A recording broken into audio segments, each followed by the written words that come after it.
Hello, I'm Robert, volunteer fact checker and helping you if you're scared of many things.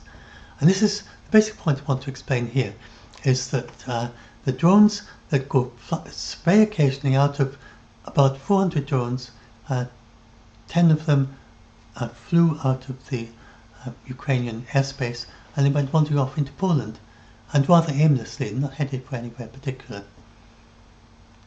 And Poland, for the very first time, has decided to start shooting them down. That's all that's happened. That's what all the big news story is about. And Poland, as a sovereign country, has every right to protect its citizens if it's got bombs flying through its sky with possibly, as far as they can tell, because they can't tell between the decoy and the real thing, it could be a 50-kilogram explosive, which is a quite large amount of explosive, could cause serious damage to a house and it could kill people. Then Russia's got no right to flying bombs through the Polish airspace. It should file a flight plan with Poland, and it hasn't. So Poland has every right to shoot it down. That's the simple thing it is. That's all it is. So, but all that's going to happen going on is until now, what happened is that Russia fired these drones over Polish airspace, and this happened over and over again. And let's go and look at this particular. So these are it's from a Telegram channel that I'm not sure how it does it, but they said these are the paths of the drones, and they quite often share these paths of all the drones, and so anyway, it gives you a pretty good idea of how it works. So these are the ones that went wandering off into Poland. But if you go and look at it, you see quite a few that loop around like that and then come back again. In fact, it's hard to tell which way around they went. See these ones here? So Russia's been doing that all through the war. It's had some that come from Belarus and they could just go slightly over the border into Poland, fly through Poland a little while and then come back in again. Just a few minutes, sometimes a bit longer. They often do these big loops over Poland before going back into Ukraine again. So there's always been this thing about Poland, what does it do? Russia's got no right to fly explosives through its airspace. It hasn't given permission to Russia to do that. So should it shoot it down or should it not? And Poland is an ally with Ukraine. It's going to help Ukraine if it shoots down the drones, but it doesn't want to be involved in the war. But Russia's rather helped Poland in a way, because this time, for whatever reason, and I think it's probably a mistake, because I can't see how it benefits Russia at all. I don't see why they would do this deliberately. Then Russia has sent, and because it is something that they could do by mistake, then they've sent 8 to 10 drones that went flying off into Poland, and then just crashed in Poland, and they weren't looping around and coming back again. So Poland decided to shoot them down. So that's what happened. Now, I just want to give you, first of all, I want to show you a couple of very clear examples, a few clear examples of where it is a mistake. But and then I'm going to talk about why this is all very safe anyway, whether it was a mistake or not. So this is a very clear example where it was a mistake. It was the war, Syria, and the Syrians were defending against Israeli fighter jets. They were using air defences, and one of the air defence missiles just went off, flying off like that towards Cyprus. And it's rather like when you've got a radio-controlled airplane, and if you let it go out of reach of your transmitter with some kinds of airplane anyway, then it'll just go flying off over the horizon, and you get people driving for miles to try and recover their lost radio-controlled aircraft. Well, it's rather the same, that these just go flying off and off and off, and they're not in control. The people who sent off, they can't stop it, they can't do anything, and then eventually crashed into a mountain. Well, that's very much what happens here. So I want to show some very clear examples from the war. So first of all, there's an example from just August the 25th, so not very long ago. And that is clearly a mistake because it's Ukraine. It was a Ukrainian missile that ended up falling in Estonia. That was launched in the war, and then something went wrong. It just flew all the way through Latvia and then into Estonia, and then it crashed in Estonia. So now there's a long list here, and there's one from very early on. So this again shows how you get these mistakes. So this was no reason why anyone would do this deliberately.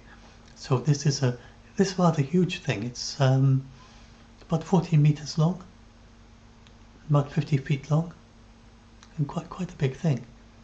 And it managed to fly through Romania, through Hungary, and got all the way to the capital of Croatia, where, for some coincidence, it actually crashed in Croatia. It didn't harm anyone. The debris fell in Croatia, and then they said, "What's this thing doing here?" Because nobody noticed it. And they pieced it together and they worked out where it had come. But they didn't actually notice, they didn't respond to it. Presumably the radar tracked it, but nobody paid any attention or something, I don't know. But for whatever reason, nobody tried to shoot it down. So that was a very early example. It was probably Russian, but it might have been Ukrainian. It's a rather strange direction for Ukraine to go unless it was very confused. But there's no way that Russia was trying to target Croatia. It was just like that radio control aircraft just flying off on its own, and they lost contact in trying to control it. Off it went. So that's examples like that, plus what the kind of drone is that they've got. So these are the German drones, and it's important to realize that these are what are called kamikaze drones. They're one-off drones. They only fly once and then they're done. So they don't need to be designed like an aircraft. They don't need to have very good parts. So if you've got an engine that's going to last for one flight for 600 kilometers, you're perfect. That's fine. And same for all the communication gear, all the electronics and so on. As long as it can manage for one flight, it's fine. And the German drone is quite, it's got carbon fiber, it's got sophisticated electronics for electronic warfare, fighting capabilities, and that costs maybe $35,000 and could go up to $70,000. Then you've got the decoy, and that's basically plywood and foam. And this has got carbon fiber and it's got sophisticated radar absorbing foam, very much more expensive. And this is much smaller, but it has the same radar echo because it's much less stealthy, and then it also looks the same shape, and although it's smaller, visually it's hard to tell whether a small thing which is closer it might be a larger thing that's further away. So it's really quite a convincing decoy. So I think it's some of them at least. I like it to be the decoys because probably more than half the decoys of all the things that are fired at Ukraine just trying to waste the airstrike missiles at them. And so the aim of the decoy is to stay in the air for as long as possible until it runs out of fuel. It hasn't got a target. So those are precisely the sort of things that would be very easily confused. Then they've got nothing. They're not going to be protected against electronic warfare, and their aim is just to stay in the air, and they just fly until they run out of fuel. And but of course they should stop before they reach Poland. But maybe some of them just kept going when they should have stopped. So that's quite a likely reason for it, or something like that. Or it could be a faulty batch, or it could be electronic warfare that Ukraine has managed to make a breakthrough in electronic warfare. It's got a little bit better than, just a little bit better momentarily, and that's how they managed to divert 10 of them. So there could be all sorts of reasons. We'll hear the experts go through their various ideas, and then they'll probably come to some consensus eventually. But we shouldn't rely too much on what people are saying on the first day. So Anyway, whatever is happening, Poland is not involved in the war. It's just protecting its citizens. Shooting down an incoming drone does not make it a target for Russia. So what's Putin going to say? He's going to say, well, that's utterly disgraceful that you do not permit me to fly bombs through your sovereign airspace. How does that make any sense? Russia's got no right to fly bombs through the Polish airspace. So Poland's got every right to shoot them down. Just as Russia's got every right to shoot down anything that Poland might fly over Russia. So it doesn't, and it's nothing to do with it being a war or not. So to explain, to help you understand that, then suppose that you go flying from France, and you've got to fly over the Channel, and you start flying towards the United Kingdom, but you haven't filed a flight route, and you haven't got permission to do it. Then you'll probably get a friendly visit from an F-16 or F-35 or something, sort of saying, what you're doing, turn around, go back to France, won't you? And so it's just very like that, except there's nobody on board there, there's nobody can respond, there's nobody actually navigating it, it's on autopilot. So they can't fly up to it and say, look, turn around, you're in Polish airspace. So the only thing they can do is shoot it down. Just like they would shoot down a drone that was flying towards the United Kingdom, just like the way the US shot down those Pika balloons and they shot down Chinese balloons. It's the same thing. And they've got every right to maintain a safe airspace above their cities and above their country. And they don't have any requirement to allow unsafe flying vehicles into their airspace. They've got every right to shoot them down. So that's all that's happening there. Now, this is one reason why I think, why would Russia do this? It doesn't make sense for it to do it deliberately, because throughout the war, if you look at those paths, you've got these strange loops that go around and back into Ukraine again. And it's been taking advantage of that throughout the war. It's been flying over Ukraine just a little way from Belarus, sometimes just going over a few minutes, sometimes doing these big long loops for much longer. And the Polish have been in a bit of quandary. They don't want to shoot them down because even though they're on Ukraine's side, they don't want to be involved in the war. And because they're looping around and coming back into Ukraine, then what do? If they shoot it down, is that defending Ukraine? And is that involving themselves in the war? Well, Putin is kind of giving them a neat way out here by saying, well, look, quite a lot of my drones are just flying up into Poland. You've got no way of knowing where it's going to loop back or not. So they've got every reason now to shoot them down. So that would surely be a disadvantage to Russia. So I don't see why Russia would do that. Don't see the point in it. So that's the way I see it. But we'll see what the experts say. But whatever happens, all that happens going on is that instead of Poland letting the planes go looping over their airspace, they will now shoot them down, which it's got every right to do all along.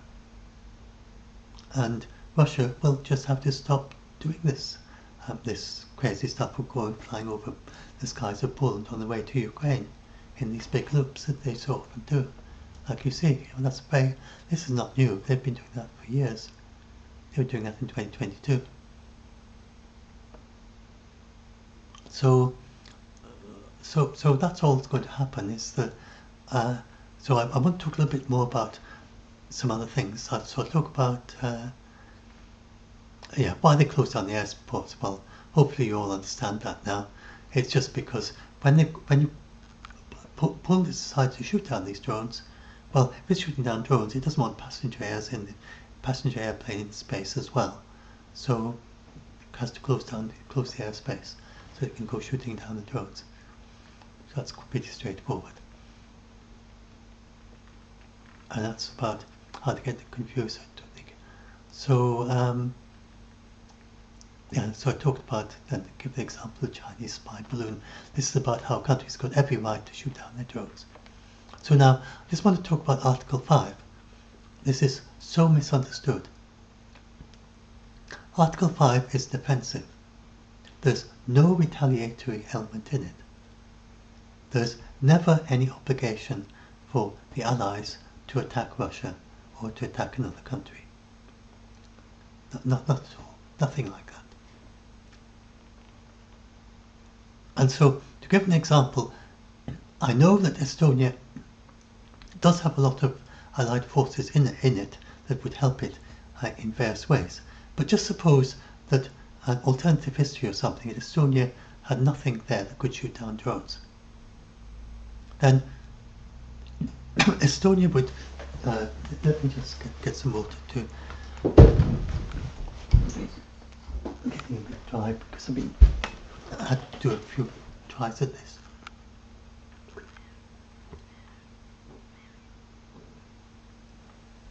I'm just getting some spam phone calls that keep interrupting it.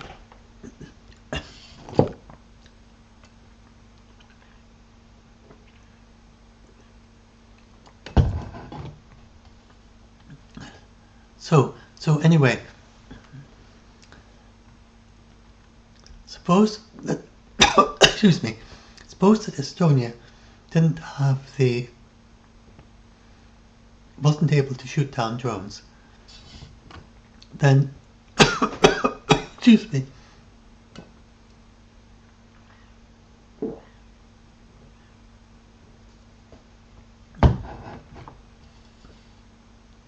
a minute. Suppose Estonia didn't have the ability to shoot down drones at all. Just to explain to you how Article 5 works. Then Estonia would have to trigger Article 5 because it can't shoot down the drones. So it's not relative to how big the threat is, Article 5. It's relative to what the threat is relative to what the country is able to do. And so Estonia would say, well, look, we need help to shoot down the drones, and then countries like Germany, say, or France, or United Kingdom, something, would send things to Estonia, and they'd all have all these systems that can shoot down drones, and then Estonia would say, fine, we're happy now, we can shoot them down, and Article 5 then is over. It's all been solved. So that's how Article 5 works. It is a request for help to defend itself, and the only aim is to protect the borders of NATO. And there's no, there isn't even any capability if Estonia wanted to take a little bit of Russia and say, but look, I want to take a square metre of Russia. It can't do that under Article 5. It's just not permitted to do that. It's only to go and do it to defend its own territory. Even if just 1 square metre of Russia that you wanted to take is not permitted under Article 5. So I hope that helps you understand better how that works. And then Article 4, which is what Poland is doing, is consult. So Poland has no problems at all. It can easily shoot down these drones. That's not the problem. The problem is political. So Poland will be consulting with these allies and saying to them, not asking them for technical help to shoot down the drones. They'll be saying, look, how are we going to organise it? What are the rules of engagement? What is the best way to go forward with this? How are we going to be able to dialogue? Can we talk to Putin about this and so on? And these sort of things. You'll be able to be consulting about and intelligence and making sure that they know which way all the drones are going and so on, so they can stop them. So that's what Article 4 is about. It's consulting, because Poland has the ability already. Now, I just want to end up talking about very quickly about the escalation ladder. So people think, well, it's a ladder to go down, not one to go up. So people have this mistaken idea that as soon as some little thing goes on, then people keep trying to do more than the other side and go up and up and up. This never actually happens. It just never works like that. So we've got countries that are already in all-out war. So that's what's happening in Ukraine.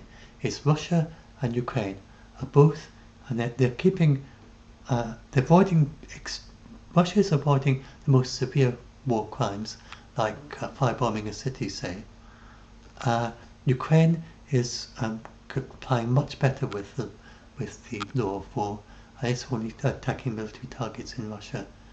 But And apart from that, and then and Russia's doing all these things like forcible adopting of kids and so on, so you're doing lots of things it shouldn't be doing. But basically, they are doing all-out war. They're in the sense that they're both producing as much as they can by way of air defences, as much as they can by shells and by missiles and so on, and each one is firing everything they can get at the other side, continuously. So in that sense, it's all-out war. So it's been all-out war since 2022. Then neither side is holding anything back. So they can't actually escalate. They're already going as high as they possibly can in that respect. And Russia's never going to use nukes for, I talked about before, and I don't want to repeat everything again. I've got videos about it, and you'll find at the end of this a link to one of my videos about it. So that's the situation, that they are already at all-out war with each other.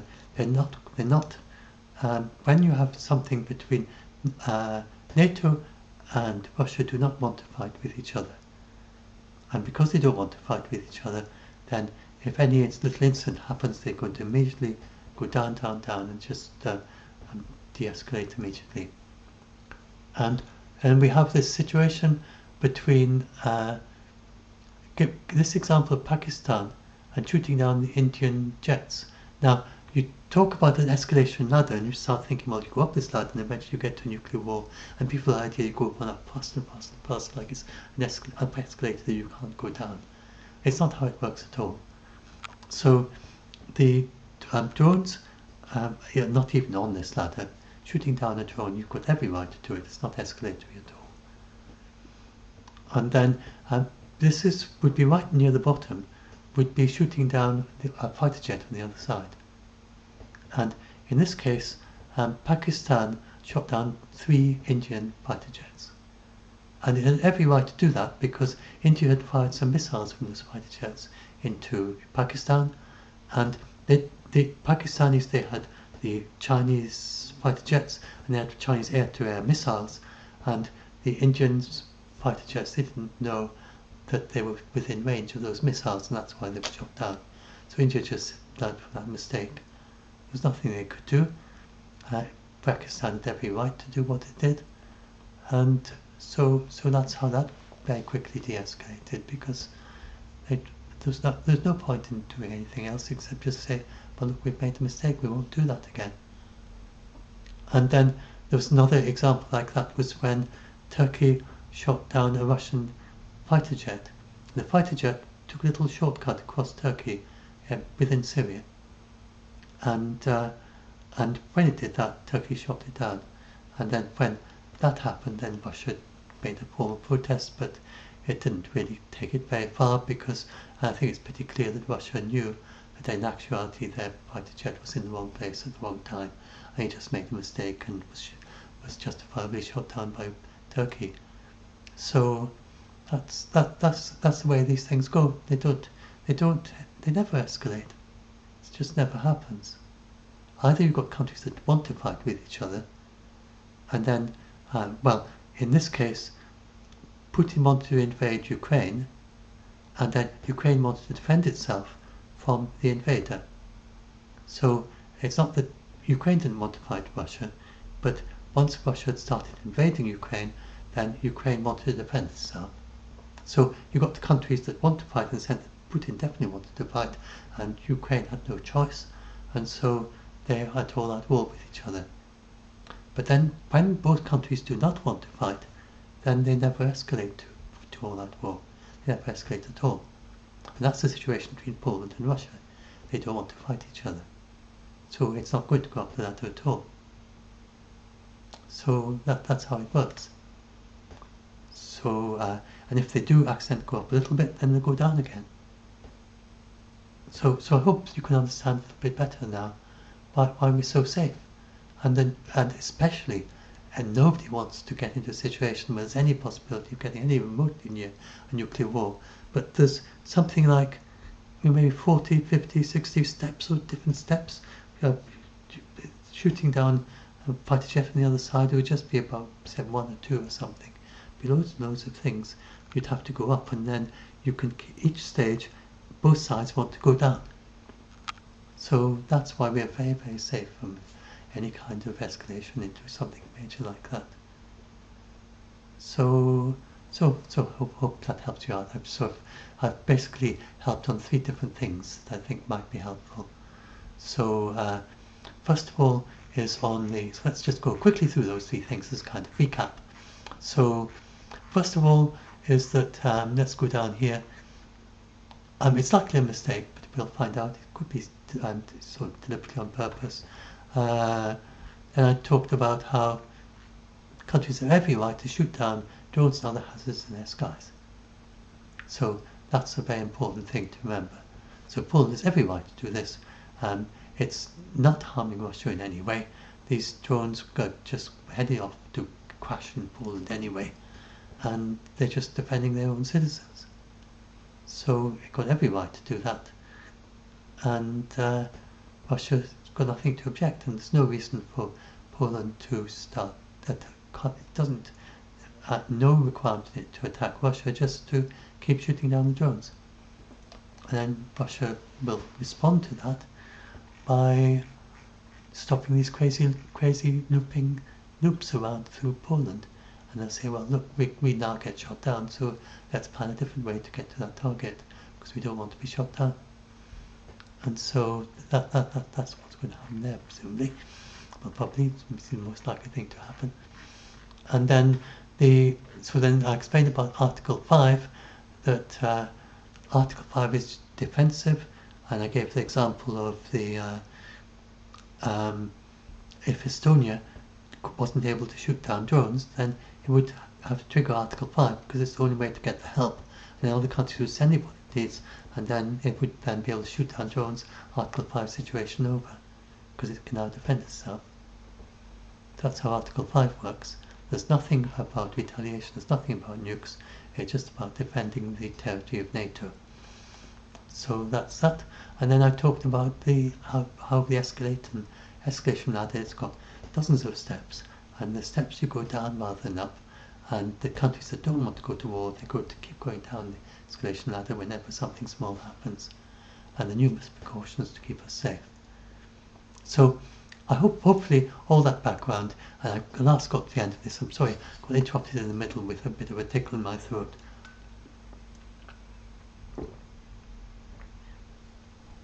But hopefully now you've understand this, and you feel a bit be a bit happy about this, and so I'll upload this and see. You look at the video description, and it'll talk to the link to the blog post, and I'll probably rewrite the blog post a little bit after thinking over what I've just been saying, but I need to get some sleep now, so I'll upload this and I hope this helps you.